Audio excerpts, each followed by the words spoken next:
어떤 것들은요 형식과 본질을 이제 가지고 있는데요. 우리가 형식과 본질 혹은 형식과 내용에 대해서 이야기하게 보다 보면요, 형식보다는 내용이 더 중요하다, 아니다 형식이 더 중요하다, 이런 이야기가 오갈 수 있습니다. 근데 사실은 형식도 중요하고요, 본질 혹은 내용도 중요합니다. 이 내용이 없는데 형식만 있으면 빈 껍데기이고요, 내용이 정말 좋은데 그 형식과 포장을 잘하지 못하면 그 내용을 잘 드러낼 수 없기 때문에 그렇습니다. 그래서 형식은 이 내용과 본질을 잘 드러내는 방식으로 구성이 되어 있어서 이 본질이 무엇인지가 잘 드러나는 것이 매우 중요하다는 것이죠. 그 결혼식을 예를 들자면, 사실은 우리가 결혼식에 대한 로망들이 있고 젊은 사람들은 다 그러겠지만요, 결혼식을 하는데 정말 좋은 곳에서 휘황찬란하게 결혼식을 진행하는데 정작 결혼할 그 두 부부의 관계나 또한 어떻게 살 것인지, 또한 앞으로의 계획이 어떠한지, 또한 그 마음을 잘 맞추고 성격적인 부분이나 여러 가지 것들을 잘 준비하지 못한 채로 결혼식만 휘황찬란하게 준비한다고 한다면 사실은 그 결혼식의 의미가 많이 퇴색되는 것이죠. 결혼식이라는 것은 우리가 결혼이라는 것을, 그 관계를 맺고 언약을 맺는데, 우리가 이렇게 새롭게 시작하니까 우리가 정말 서로를 사랑하고 배려하고 좋은 관계 속에서 잘 살기를 축복해 주십시오, 우리가 당신께서 우리의 증인이 되어 주십시오 라는 의미로서 결혼식을, 그 내용을 잘 담아내야 그 결혼식이 의미가 있고 정말 잘 준비된 결혼식이다 라고 이야기할 수 있는 것입니다. 만약에 그 내용과 본질이 별로 없는 채로 결혼식만 잘 진행된다면 결혼식은 아름다웠을지 모르겠지만 지나고 나서 보니까 그 결혼식의 의미가 정말 퇴색이 되는 경우가 있을 수 있다는 것이죠. 마찬가지입니다. 오늘 느헤미야도요, 이제 느헤미야가 그 전에 성전이 재건되고 느헤미야를 통해서 성벽이 재건되었습니다. 근데 하나님이 원하시는 건요, 이 성전 건물, 이 성벽이라는 건물, 이거를 재건하고 싶으신 게 아니에요. 이것은 외형적인 회복이고요, 진짜 본질적인 회복을 위한 준비 단계이고 어떤 밑바탕 밑그림일 뿐이라는 것이죠. 성전이 왜 재건되어야 되느냐, 성벽이 왜 재건되어야 되느냐, 성벽이 재건되어야 되는 이유는요, 이 당신의 백성인 하나님의 백성들이 안전하게 생활할 수 있는 터전을 마련하기 위해서 성벽 재건이 필요한 겁니다. 성벽이 재건됐는데 이 백성들의 삶이 여전히 피폐하고 하나님과 동행하지 않는다면 이 성벽 재건한 의미는요 없는 겁니다. 성전 재건을 왜 했습니까? 이 성전, 재건된 성전에서 하나님께 제사를 드리는 것이 회복되고, 제사를 드리고 관계를 맺고 하나님을 경외하고 하나님의 말씀에 순종하는 삶이 뒤따라오라고 성전을 재건한 것인데, 성전은 멀쩡히 재건됐는데 그 안에서 제사도 드려지지 않고 하나님 경외하지도 않고 하나님의 말씀도 선포되지 않으면 하나님께서 굳이 구태여 이 백성들을 통하여서 성전을 재건한 의미가 없다라는 것이죠. 그러니까 성벽 재건과 성전 재건, 이 외형적 또한 형식이 회복되는 이유는, 그 이유와 목적은 본질적인 영적인 회복, 내면의 회복을 위한 밑바탕일 뿐이다라는 것입니다. 그래서 이제부터 시작이라는 것이죠. 오늘 말씀을 보면요, 성전이 재건되고 성벽이 재건되고 나서 백성들이 이 모두가 모여서 학사 에스라에게 이 모세의 율법, 하나님의 말씀을 가져오기를 청하고 그것을 읽어달라고 요청하고 있습니다.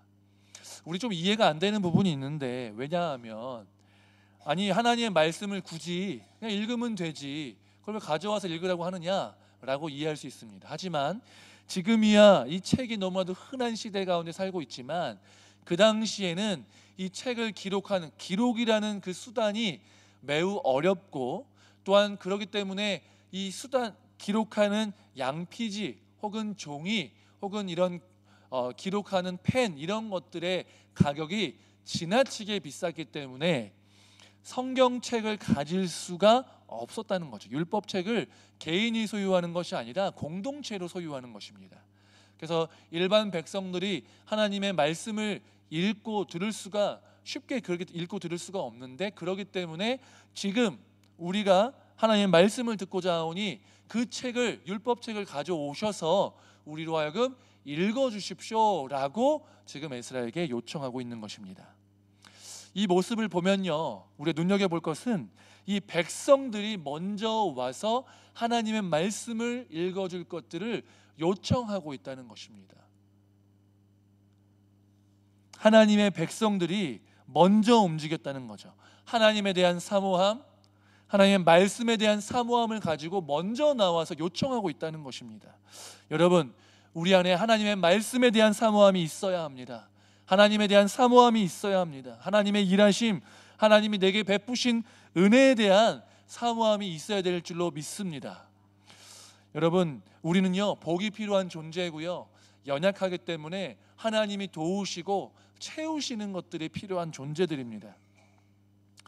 우리 안에 있는 이 갈망과 갈급함의 원인이 무엇인지를 올바로 알아야 되고요, 그래서 올바른 곳에 가서 그 갈급함과 갈망을 채워야 한다는 것이죠. 하나님의 말씀을 통해서 이들은 하나님이 내게 어떤 은혜를 베푸셨고 하나님이 어떤 분이시며 우리가 왜 이곳에 있는지에 대해서 묻고 듣고 깨달아서 그것으로 말미암아 우리 안에 있는 이 갈급함을 채우기를 원했다라는 것입니다. 여러분, 하나님을 갈망하시길 바랍니다. 하나님의 말씀을 갈망하시기를 주님의 이름으로 축복합니다. 하나님의 말씀에 대한 갈망과 하나님에 대한 갈망으로 우리가 가득 차 있어서 그 말씀을 통해서 하나님 나를 어떻게 사랑하셨는지, 나에게 어떤 은혜를 주셨는지를 깊이 있게 깨달으시기를 주님의 이름으로 축복합니다. 오늘 말씀 3절을 보면요, 이렇게 기록되어 있습니다. 함께 읽겠습니다. 수문 앞 광장에서 새벽부터 정오까지 남자나 여자나 알아들을 만한 모든 사람 앞에서 읽음에 백성이 그 율법책에 귀를 기울였는데, 이들은요, 갈급한 만큼 하나님의 말씀 가운데 귀를 기울였습니다. 하나님이 어떤 분이신지를 귀를 기울이고 우리가 왜 어떻게 이 상황 가운데 처하게 되었는지를 귀를 기울였습니다. 그리고 하나님이 우리 조상들에게 또는 우리에게 어떤 은혜를 베푸셨고 베푸실 것인지에 대해서 귀를 기울였습니다. 그리고 그 하나님의 말씀을 들었을 때 아멘, 아멘으로 화답했다라고 기록이 되어 있습니다. 그뿐만이 아닙니다. 그들은 얼굴을 땅에 대고 하나님께 경배하며 말씀을 듣고 울고, 또 이 말씀을 해석하여서 가르쳐 준 대로 가서 먹고 마시고 나누어 주고 또 하나님으로 인해서 즐거워하는 삶을 살았다는 것입니다. 여러분, 하나님의 말씀이 선포될 때 이들은 그 하나님의 말씀으로 인하여서 두려워서 떨었고 그 말씀 앞에 겸손하게 납작 엎드려서 그 말씀에 청종하고 순종하고자 했다라는 것입니다. 또한 말씀으로 자신의 죄를 깨닫고 회개했습니다. 말씀에 순종해서 내가 원하는 뜻대로 내가 내킬 때에만 그렇게 한 것이 아니라 말씀에 순종해서 성도님들과 교제하고 하나님의 자비와 긍휼을 삶으로 실천했다는 것을 우리는 알 수 있다라는 것입니다. 여러분, 우리의 진정한 회복은요, 우리의 힘과 우리의 노력으로 되는 것이 아니라 하나님의 말씀으로 이루어지는 줄 믿습니다. 말씀으로 인하여서 우리의 마음이 감동되고 하나님의 말씀으로 말미암아 우리가 갈 길을 깨닫게 되고 하나님의 말씀으로 말미암아 우리에게 은혜가 베풀어져서 그 은혜로 말미암아 우리의 심령이 더욱더 하나님을 사랑하게 되고 하나님을 향한 그 영적인 회복이 이루어지는 것입니다. 그러나 우리가 이 하나님의 말씀으로 인해서 우리의 영혼이 감동을 받고 변화되고 또 회복이 되는 놀라운 역사가 일어나게 되는데, 하나님이요, 우리에게 말씀을 주실 때는 우리를 사랑한다, 은혜를 베풀었다, 내가 너를 위로한다, 격려한다 라는 이러한 따뜻한 말씀만을 주시는 것이 아니라는 것입니다. 하나님이 우리에게 말씀을 주실 때는 우리를 따끔하게 질책하시거나 우리가 변화되어야 하는 부분이 있는 것들도 말씀으로 주시는데, 그러한 말씀을 주실 때에도 아멘으로 화답할 수 있어야 된다는 것입니다. 우리가 듣고자 하는 그 말씀만 취사 선택해서 내가 듣고 싶은 말씀만 아멘하고 나머지는 귀를 닫고 혹은 들었지만 흘려보내는 것이 아닙니다. 하나님이 주시는 모든 말씀 가운데 내가 듣기에 좋은 말씀 또 아멘하고, 내가 듣기에 불편하지만 그럼에도 불구하고 하나님이 내 삶을 변화시키기 원하시고 내가 회개하기를 원하시고 돌이키기를 원하시는 그 말씀을 깨닫게 하신다면 그때에도 아멘하여서 하나님의 말씀에 청종하고 순종함으로 인해서 우리의 삶이 변화되고 성숙해 되는 우리 동산교회 모든 성도님 되시기를 주님의 이름으로 축복합니다. 오늘 말씀에요 8절과 9절 말씀을 보면요 이렇게 기록되어 있습니다. 9절 앞절인데요 함께 읽겠습니다. 하나님의 율법책을 낭독하고 그 뜻을 해석하여 백성에게 그 낭독하는 것을 다 깨닫게 하니 백성이 율법의 말씀을 듣고 다 우는지라. 아멘. 여러분, 예스라가 성경을 낭독합니다. 이들은 성경책을 갖고 있는 것이 아니기 때문에요 온전히 그 들려지는 말씀을 하나라도 놓치지 않기 위해서 귀 기울여 들었습니다. 그리고 나서요 귀 기울여 듣고 나서 레위인들이 이 선포된 율법, 그러니까 기록된 이 말씀에 대해서 이것은 이런 뜻이고 이것은 이런 의미이고 그래서 이렇게 우리가 이 자리에 있다라고 율법에 담겨있는 말씀의 의미를 해석해 주었더니 백성들이 그 말씀을 듣고요 눈물을 흘렸다라고 우는지라라고 기록이 되어 있습니다. 왜 울었을까? 사실은 정확한 정답은 알기가 쉽지는 않습니다. 몇 가지 이유가 있었을 것입니다. 하나님의 은혜로 인해서 울었을 수 있고요 감사하고 감동이 되어서 울 수 있습니다. 한편으로는 그것만으로는 울지 않았을 것이고 말씀에 감동이 되기도 했지만 그 말씀에 찔림을 얻어서 나의 죄로 인해서 그 죄책감에 한탄하고 회개하는 마음으로 울었을 수 있습니다. 근데 아마도 이 8장 말씀 뒷부분과 또 9장에 연결되는 이 죄를 자복하는 모습들을 통해서 볼 수 있는 것은요 감동이 된 것도 분명히 있겠지만 자신들의 이 상황, 우리가 왜 이런 상황 가운데 놓였는지에 대한 깨달음, 또 우리 조상들의 죄, 우리의 죄악, 우리의 불순종, 이런 것들로 인해서 지금 우리가 이 자리에 있는지를 깨닫고 그 회개와 돌이킴으로 인해서 아마 울었다고 보는 것이 더 적절할 것입니다. 이들은요 하나님의 말씀을 들었는데요 이때 들은 말씀은 무엇이냐?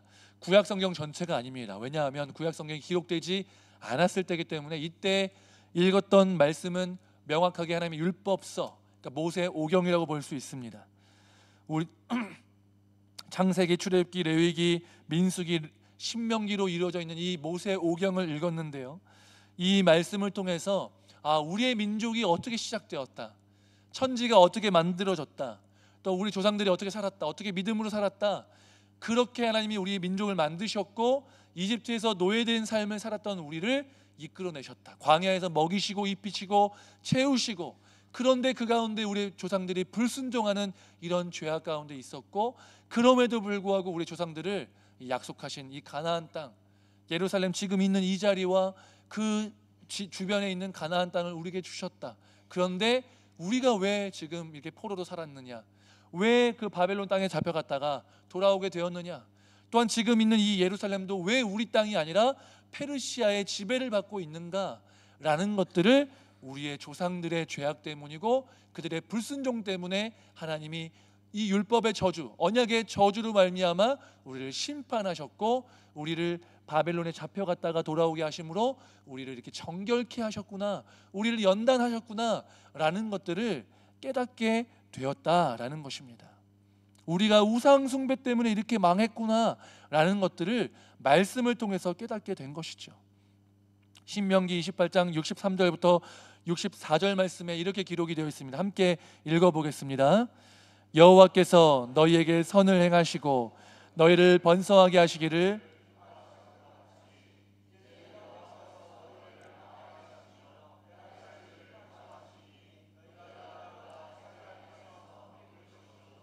여호와께서 너희 땅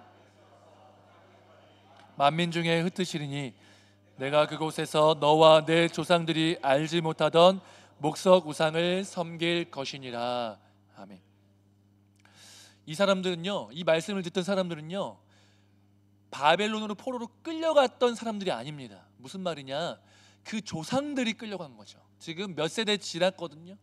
그러니까 이 사람들은 포로로 끌려갔던 몇 세대, 한 3세대, 4세대 정도 되는 사람들이지 직접 그 당시에 끌려갔던 사람들이 아닙니다. 그곳에서 나고 자랐다가 시기는 달랐지만 1차, 2차, 3차에 걸쳐서 포로에서 돌아왔던 사람들입니다. 그런데 사실은 그 페르시아 그리고 바벨론 지역을 경험했던 사람들인데요, 포로로 돌아왔는데도 불구하고 여전히 이곳은 풍요롭지도 않고 폐허가 되어 있고 삶의 고난과 어려움이 있었습니다. 오히려 페르시아 지역, 그 바벨론 지역에 살 때는 거기서 먹고 살기가 더 적합했을 수 있습니다. 더 잘 살았을 수 있습니다. 그런데 고향 땅에, 하나님이 약속하신 땅에 다시 돌아왔는데 오히려 더 어렵고 힘들고 아직도 폐허인 상황 속에서 지내면서 우리가 왜 이곳에 있는지를 물으며 하나님을 신앙하고 있지만 여전히 의문과 어려움 속에 살고 있었다는 것이죠. 그런데 이 말씀을 들으면서 이해가 되는 것입니다. 이러한 힘든 상황에서 내가 믿음으로 살아왔는데 내가 왜 이러한 처지에 처해 있어야만 했는지에 대해서 깨닫게 되었고, 하나님이 회복하고자 하는 것은 단순히 돌아오는 것, 성전이 지어지는 것, 성벽이 지어지는 것, 이게 끝이 아니라 우리가 하나님의 말씀에 반응해서 하나님과의 관계가 회복되고 하나님을 올바로 섬길 때, 그때에 비로소 우리가 우상을 버리고 주님께 매진하게 되었을 때 우리의 민족이, 우리가 정말 하나님이 기뻐하시는 뜻대로 살아가게 되며 하나님이 회복해 하시는 놀라운 역사를 진정으로 경험할 수 있게 된다는 사실을 이제야 이해할 수 있게 되는 것입니다. 우리의 조상들이 하나님 앞에서 율법을 제대로 읽지 않았구나, 제대로 순종하지 않았었구나, 우리는 분명히 하나님과 언약을 맺은 관계이지만 우리가 언약에 불순종했구나, 그 언약의 불순종 때문에 우리가 포로로 잡혀갔다가 돌아왔고 아직도 여전히 이 땅이 황폐해 있구나. 그렇다면 우리가 해야 될 것은 무엇인가? 하나님을 올바로 섬기는 것이다. 우리가 해야 되는 것은 무엇인가? 죄로부터 돌이키는 것이다. 우상을 섬기지 않는 것이다. 온전히 주님만을 섬기는 것이 우리에게 필요하구나 라는 것들을 깨달아서 우리의 상황을 비참한 이 죄됨을 인하여서 비참하고 슬펐고 회개하는 마음으로 가득했기 때문에 하나님 앞에서, 말씀 앞에서 눈물을 흘리며 울었던 것입니다. 여러분, 우리는요, 이들이 했던 것처럼 하나님의 말씀에 우리의 삶을 비추어 보아야 합니다. 우리가 성경을 읽으면요, 관찰을 하고 해석을 하게 됩니다. 자연스럽게 사람은 다 그렇거든요. 말씀을 읽고 이 말씀은 이런 의미지 라고 우리 스스로 해석을 하던가, 아니면 설교 때 들은 것, 아니면 누군가에게 들었던 말씀이 생각나서 이 말씀의 의미는 이러한 것이야 라고 해석을 하게 됩니다.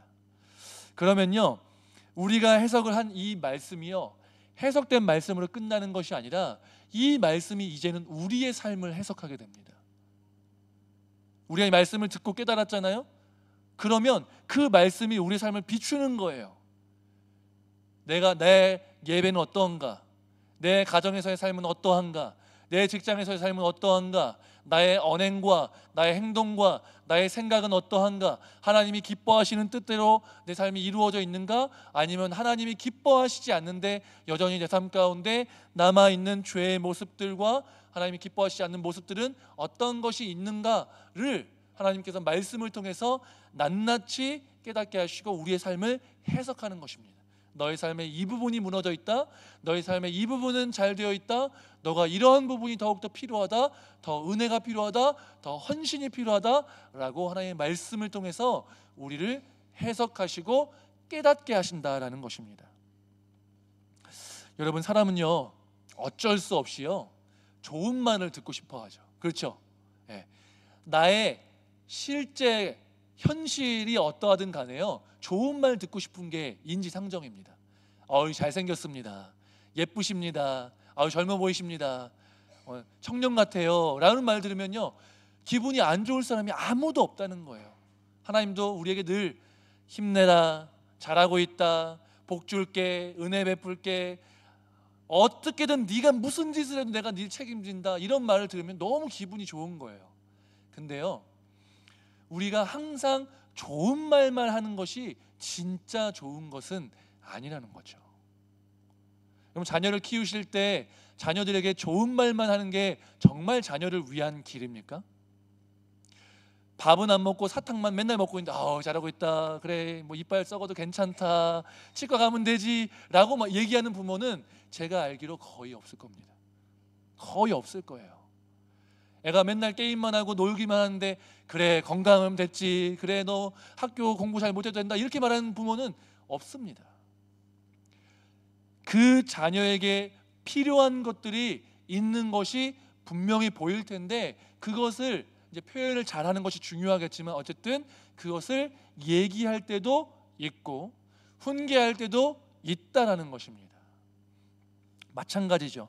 하나님께서는요, 우리의 마음을 일으키시고 위로하시고 격려하시고 힘을 주시지만 그것만 주시는 것이 아니라 우리 삶 가운데 정말 돌이켜야 되고 회개해야 되고 무너져 있는 부분이 있다면 그 부분을 정확하게 지적하셔서 너 이 부분은 반드시 회개해야 한다, 네 삶 가운데 있는 이 우상을 제거해야 한다, 네가 너의 마음을 다른 곳에 빼앗겨 있는데 그 빼앗긴 마음을 돌이켜서 온전히 하나님께만 시선을 맞춰야 된다 라고 말씀하실 때가 분명히 있다라는 것입니다. 우리가 우리의 삶에 살아가는 데 있어서 어떤 기준점이 필요하잖아요. 그 기준점이 무엇이 됩니까? 세상의 법입니까? 아닙니다. 세상에서 말하는 어떤 도덕, 그런 것이 기준입니까? 그렇지 않습니다. 그것보다 더 우선되어야 되는 것이 있는데 그것은 무엇이냐면 하나님의 말씀이 우리의 삶의 기준이 되고 우리가 살아가는 어떤 길의 길잡이가 되어야 한다는 것입니다. 말씀을 통해서 하나님을 알아가야 되고요, 말씀을 통해서 하나님 뜻이 무엇인지를 발견해야 되고요, 말씀을 통해서 우리가 하지 않아야 되는 죄의 영역들이 어떤 것인지를 명확하게 알아야 한다는 것입니다. 그래서 우리는 말씀으로 우리의 삶을 비추어 보아야 한다는 것입니다. 오늘 말씀에서도 이 이스라엘 백성들이 말씀에 비추어서 자신들의 삶을 돌아보고 내 삶 가운데 있는 죄악이 무엇인지를 깨닫고 그래서 회개하고 눈물을 흘린 것입니다. 이스라엘의 가장 큰 죄악이 무엇입니까? 핵심이 무엇입니까? 우상 숭배입니다. 하나님이 그들의 인생의 주인 되는 것이 아니라 다른 것이 그들의 인생의 주인 되면 그것을 하나님은 간과하실 수 없고 그것으로 인해서 죄와 책임을 물으시며 돌이키기를 원하신다라는 것입니다. 이스라엘 백성들이 우상 숭배하고 죄 짓는 모습을 보면요, 우리는 너무 쉽게 그들을 평가절하하면서 별것 아닌 것처럼 얘기할 때가 있어요. 바리새인들, 왜 이렇게 믿음이 없어, 이스라엘 백성들 홍해를 가르시고 기적을 베푸셨는데 어떻게 그렇게 하나님 못 믿을 수가 있느냐라고 얘기할 수 있습니다. 그러나 여러분, 그게 쉬운 일이 아닙니다. 이스라엘 백성들이요, 하나님을 떠난 적이 한 번이라도 있을까요? 그렇지 않습니다. 하나님이 말씀하실 때 너희가 나를 떠났다라고 얘기하는 것은요, 그들이 물리적으로 하나님을 떠났거나 그들이 제사를 쉬었거나 그들이 성전을 떠났거나 이런 일이 한 번도 있어서 그렇게 말씀하신 적이 없습니다. 그들은 여전히 하나님을 섬겼고 제사를 드렸고 제물을 드렸고 다 했습니다. 근데 왜 그들을 우상 숭배한다고 얘기하시면서 죄라고 말씀하시냐면 하나님을 섬겼고 그 바운더리 안에 있었고 제사도 드렸지만 하나님 아닌 다른 것들을 더 신뢰했고 하나님과 동등되게 다른 우상들 바알과 아세라를 섬겼고 그들의 탐욕을 위해서, 돈을 위해서 하나님을 이용했기 때문에 그들이 우상 숭배했고 죄를 지었다라고 말씀하신 것입니다. 마찬가지입니다. 우리가 만약에 하나님은 당연히 우리에게 복을 주시는데 하나님이 목적이 아니라 하나님 주시는 복이 목적이 되어서 이 땅에서 잘 되고 높은 자리에 가고 돈 많이 벌고 자녀들이 좋은 대학 가고 좋은 직장 가고 결혼 잘하고, 이거 너무 중요한 일이지만 이것 자체가 인생의 목적이 되는 순간 그게 바로 우리의 우상이 되고 그 우상을 위해서 하나님을 이용하는 그런 죄를 범할 수밖에 없게 된다는 것입니다. 하나님이 우리에게 복 주시는 것은 그것이 우리의 우상이 되라고 주시는 것이 아니라, 복을 주시는, 복이 목적이 되는 것이 아니라 복을 주시는 하나님을 바라보고 하나님을 의지하며 살라라고 우리에게 말씀하시는 것입니다. 여러분, 우리 인생에 있어서 진학도, 취업도, 우리 자녀들의 건강도, 모든 것들이 다 중요한 것이지만 그것이 목적이 될 수가 없고 하나님보다 더 우선될 수 없다는 것입니다. 그것보다 우선이 되면, 하나님보다 우선이 되면 모두 우상 숭배가 된다는 것이죠. 하나님과 올바른 관계가 되어 있느냐, 그렇지 않느냐, 이게 바로 우상 숭배이냐 아니냐를 결정할 수 있는 기준이 되는 것입니다. 여러분, 하나님의 말씀을 통하여서 우리의 삶을 돌아보시고 우리의 삶을 곰곰이 곱씹어 봐야 한다는 것입니다. 여러분, 오늘 아침에 이 교회 나오시면서 거울을 다 보셨죠? 네, 거울을 안 보시고 나오신 분들은 아마도 없으리라 생각되는데, 거울 보시면서 무슨 생각하셨어요? 왜 거울 보셨습니까? 네, 웃으려고요? 네. 거울 보시면 웃음이 나올 정도로 잘생기셔가지고, 그렇죠? 네, 웃음이 나오시는데, 거울을 보면서 여러 가지 생각할 수 있습니다. 오늘도 참 예쁘다, 오늘도 잘생겼다, 뭐 이렇게 생각할 수 있겠죠. 근데 어쨌든 중요한 것은 거울을 보는 이유와 목적은 무엇이냐, 내가 지금 머리가 너무 헝클어지진 않았는지, 화장이 잘 먹었는지, 빈틈은 없는지, 혹은 내 옷 중에서 삐뚤어진 데가 없는지, 올이 나간 데는 없는지 점검하는 겁니다. 나의 이 몸을 단정하게 하기 위해서 거울을 통해서 나를 한번 비추어 보는 것이죠. 왜? 나는 나를 알지 못하고 거울에 비추어 보지 않으면 알 수 없기 때문에 그렇습니다. 그럼 마찬가지예요. 사람은요, 이 내로남불, 내가 하면 로맨스, 남이 하면 불륜, 남의 것은 귀신같이 지적하는데 나의 모습을 잘 보지 못하는 게, 그게 바로 인간이라는 거죠. 그렇기 때문에 하나님께서 말씀을 가까이 하라는 것입니다. 말씀을 통해서 내가 지금 나의 삶이, 나의 신앙이 잘 정돈되어 있는지, 잘 믿고 있는지, 하나님 뜻에 순종하고 있는지, 나의 신앙생활이 지금 기도와 말씀이 잘 이루어지고 있는지를 말씀을 통해서 비추어 보고, 그렇지 못한 부분이 있다면 돌이키라고 말씀하시는 겁니다. 힘쓰라는 것입니다. 우리가 지금 여기에 매몰되어 있다가도 말씀을 통해서, 주일날 설교를 통해서, 이 성경 말씀을 읽고 묵상함을 통해서 돌이켜 보라는 것입니다. 점검하라는 것입니다. 우리의 시선을 다시 한번 하나님께 맞추라고 우리에게 말씀을 거울로 주고 계시다는 것입니다. 여러분, 말씀과 함께 하십시오. 말씀을 읽고 묵상하시길 바랍니다.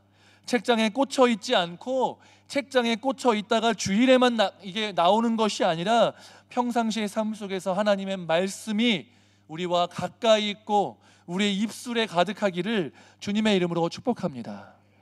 그래서 내년부터 더욱더 말씀을 가까이 하기 위해서요, 교회 전체적으로 말씀을 좀 묵상하려고 합니다.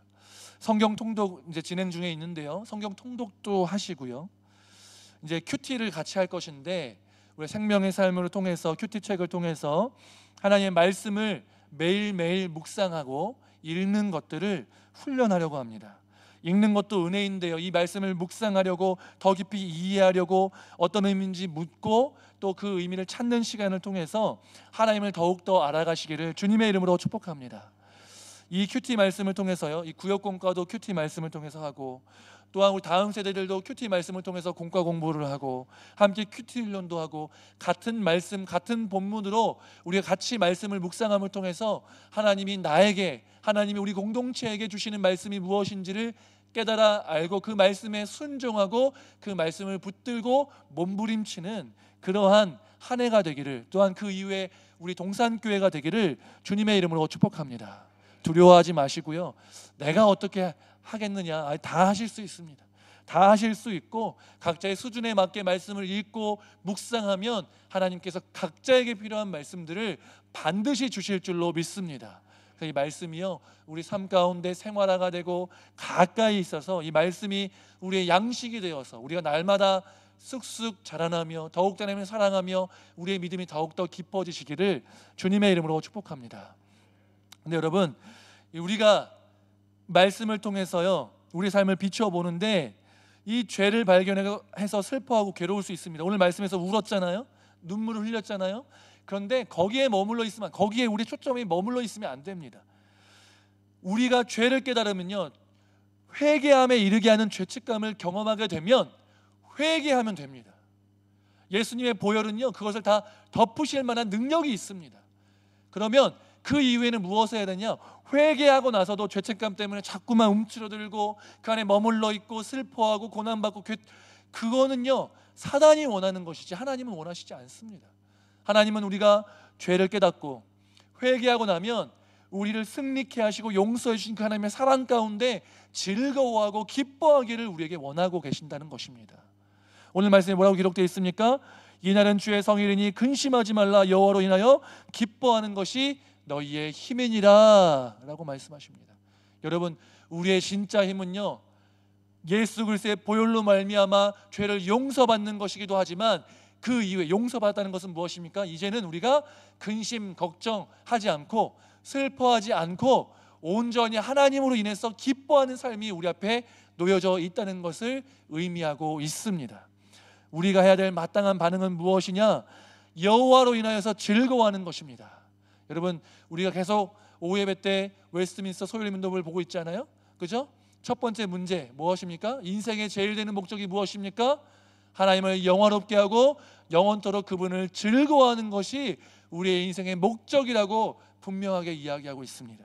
여러분, 우리는요 하나님은요 우리가 계속 괴로워하고 억압받고 이런 삶을 위해서 우리에게 구원을 주신 것이 아니라 우리에게 자유를 주시고 죄로부터 자유하게 되어서 하나님만 신뢰하고 하나님을 즐거워하고 하나님을 기뻐하는 삶을 살라고, 그게 우리가 누릴 수 있는 진정한 기쁨과 즐거움이라고 명확하게 말씀하고 계십니다.